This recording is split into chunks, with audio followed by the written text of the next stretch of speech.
One of the things that I realized early on was that I wanted to figure out what did I want to do. If I indeed believe that there's a possibility of using theater, using film as a way of changing, introducing people to other images and ideas, what do I want to do in this?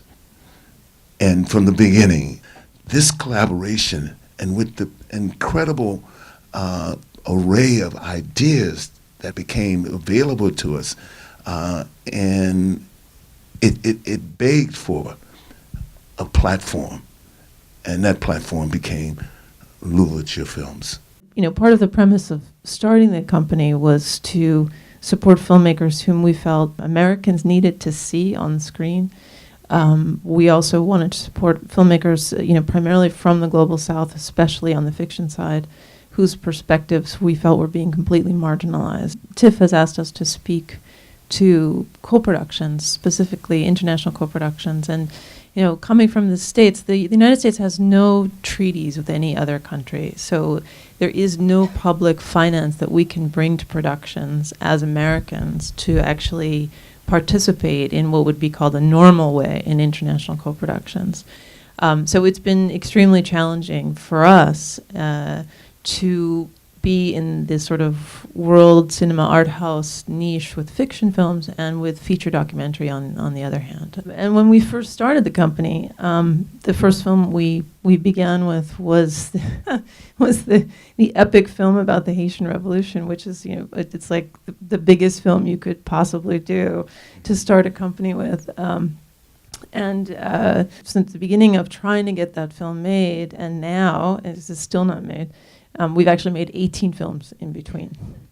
And so that actually says a lot about some of these structural obstacles in this marketplace as currently conceived.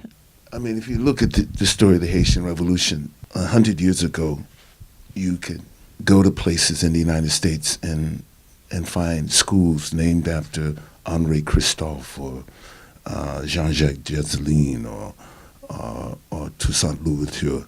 You can find schools. You can have columnists write in newspapers and reference the Haitian Revolution to a public, and the public would know what they're talking about. You have 3 revolutions that take place within a matter of 15 years. Everyone's able to reference the first 2, the French and American Revolution, but at the same time, people have a blank face when you talk about the Haitian Revolution. And the Haitian Revolution was the most important, perhaps, because it actualized the ideals of the other 2, and it was the first victory of people of African descent against the worldwide institution of slavery, period. And it spawned so many different revolts as a result of that, all over the Caribbean, in Latin America, in South America. It spawned internal revolts and slave revolts even in the United States. First of all, in our naivety, and you need a little bit of that passion and naivety, we thought that, hey, it's a slam dunk. It is an action film. Is it a historical film? It's a powerful victory. And we came close, but we ran into the obstacle because it's a film that's primarily about people of color. We ran into the obstacle of foreign sales. What are the foreign sales numbers?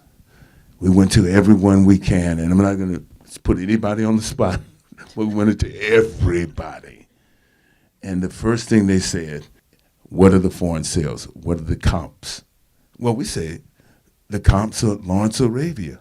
The comps are Gandhi. The comps are Braveheart. No, those aren't acceptable. So what are the comps? Certainly not the comps are not Amistad. Certainly not, it's not Hotel Rwanda or Dream Girls or some other kind of a place in which people wanted to pigeonhole us. But we ran into that problem. So we find that maybe we have to do this in a way outside of the framework of a studio. And in doing it outside the framework of a studio, we thought that maybe we could do it in South Africa, in Mozambique, surely the South Africans would understand the Haitian Revolution and their own transformation to the Haitian Revolution. So we attempted to do that.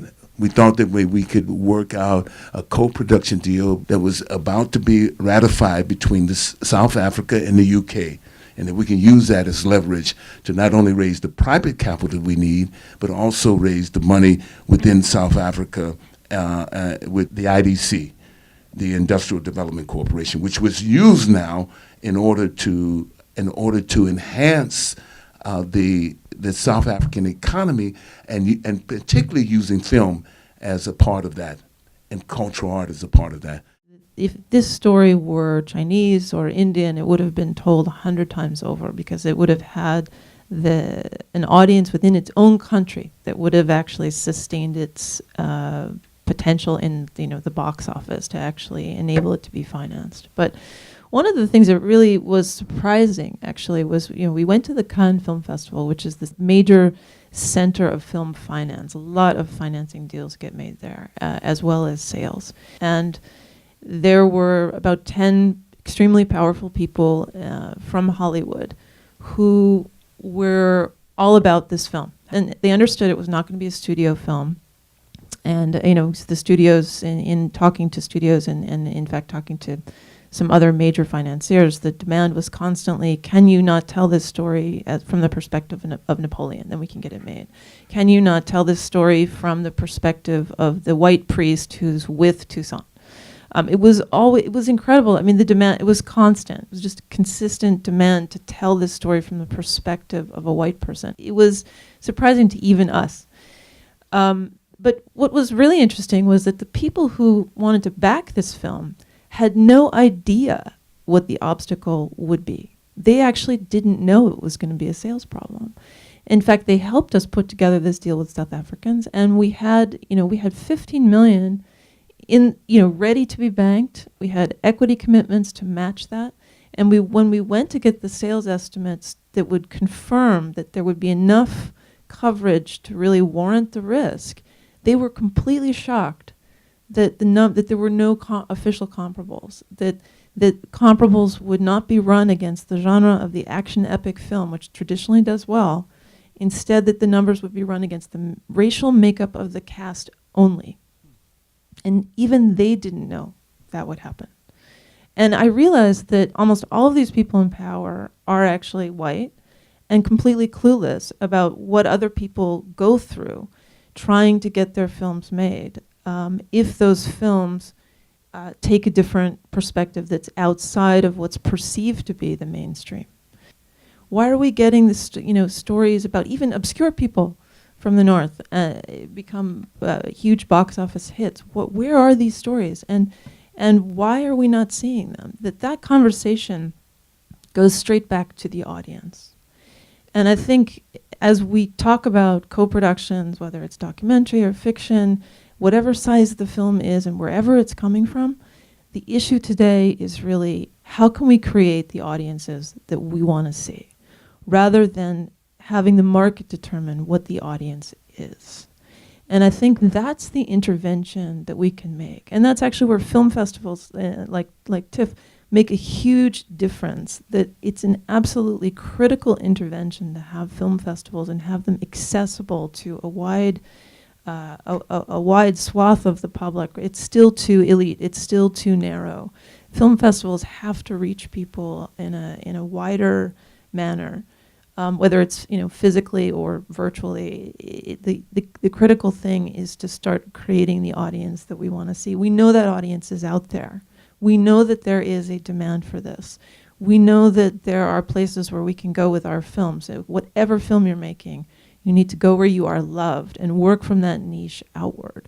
The technologies now exist to do this, to start aggregating audiences in a different way and to start appealing to a more active audience, especially around documentary, where you have a subject and a cause sometimes that you can link with activist networks and creating art installations or photography shows and things that you can create around your film, whether it's fiction or documentary, as a way of creating other opportunities, other spaces where people can engage. And I think this is part of the work that we now have to do as producers. We not only have to produce the film, we have to produce the audience too.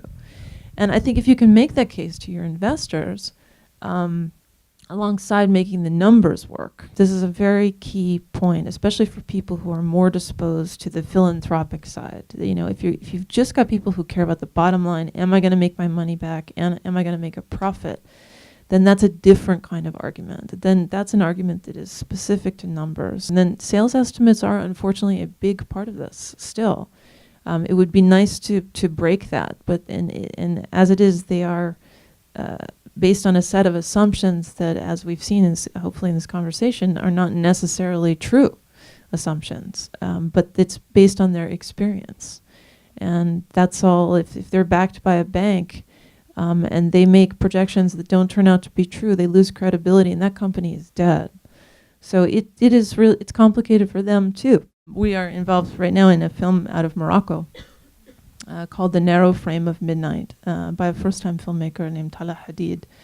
One of the most talented filmmakers we've ever come across. We really think that she's going to be a remarkable talent. And this film, we came into it actually late on the financing. It's scheduled to go in the end of January. It's an interesting conundrum because the financing for this, the project actually started in the UK because the British Film Institute was willing to get behind it. And we then went to the Moroccans and subsequently to the Gulf, and we also were able to put together some monies from the Francophonie.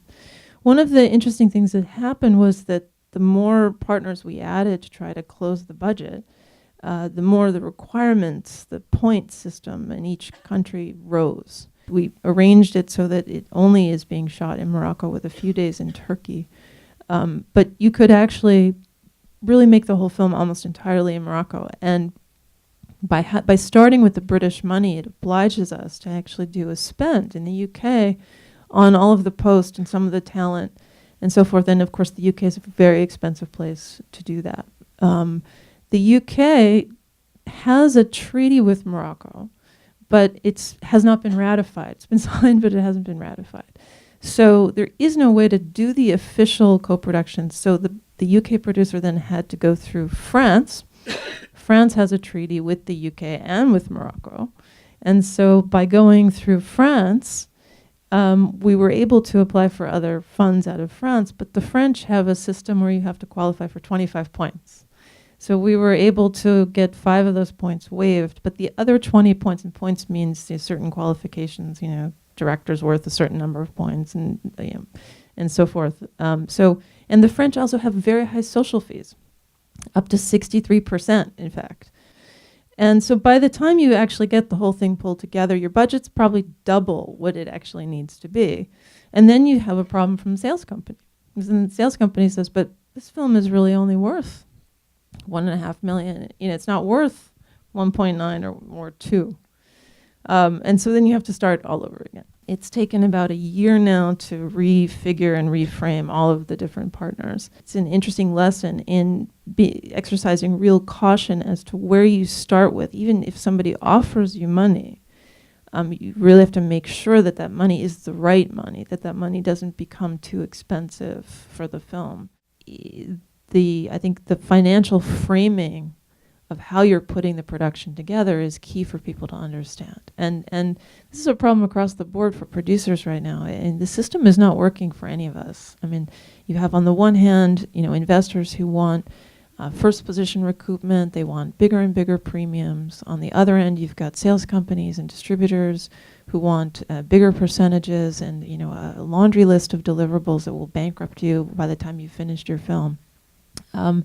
And then you have people that are looking at your budget and saying, well, how can you pay yourself this? And if you're working on a documentary, you're working on it for like 3 years, and and you're probably deferring your fee anyway. So it's a very tough argument to make.